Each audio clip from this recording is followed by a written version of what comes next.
Namaskar, I'm Suruchi Das and you're watching Ritam News.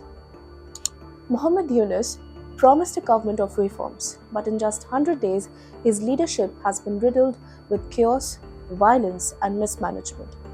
Behind the Polish rhetoric of reform lies a grim reality: a government failing to uphold its duties, plagued by extremism, communal violence, and economic freefall. Is this the future Bangladesh deserves? Marking his 100 days in office, Yunus claimed that reforms are critical before elections can take place. While his metaphor of a train journey sounded optimistic, the track it's on seems to lead nowhere.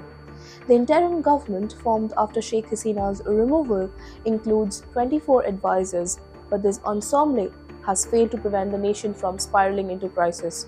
Bangladesh has witnessed devastating floods affecting millions, unchecked communal tensions, and a surge in extremist activities. The promises of unity and governance stand hollow as minorities, especially Hindus, endure relentless attacks. Reports of temple desecrations, assaults on women, and destruction of properties underline the state's inability or unwillingness to act. Yunus's failure to protect minorities despite constant push from India and the US is evident in stark numbers. 22 Hindu temples were attacked in 2022 alone, with 12 vandalized and 3 set on fire, according to the Hindu American Foundation. Beyond this, 273 Hindu households were targeted, leaving 759 Hindus injured and 115 homes burned, as reported by the Bangladesh Jatiya Hindu Mahajyoti. Similarly, violence against Christians included 2 church bombings injuring 20, while indigenous people and Ahmadiyya Muslims have also faced killings, injuries, and vandalism of their properties. Meanwhile, members of Hindu minority in positions like teachers and professors were also reportedly being forced to resign from their posts, with widespread allegations of coerced resignations, threats to leave the country, and extortion targeting minorities in school, colleges, and government offices. Yunus's government inherited an economy already under the strain, but instead of stabilization, the situation has worsened. Delays in debt repayments have invited threats from global players like Adani, while power outages and rising inflations have crippled daily life. Foreign investors seeing the instability are pulling back, further weakening Bangladesh's economic standing.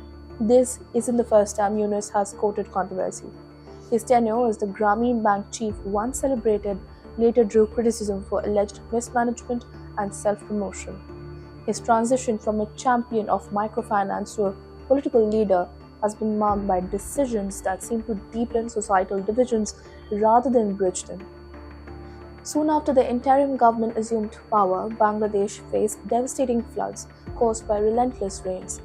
Districts like Sylhet, Communal, Feni, and Lakshmipur were severely affected, with at least 12 districts submerged.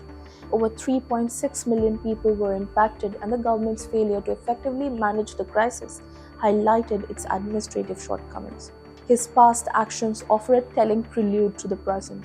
Critics argue that Yunus has a pattern of cloaking his authoritarian tendencies under the guise of progress and secularism.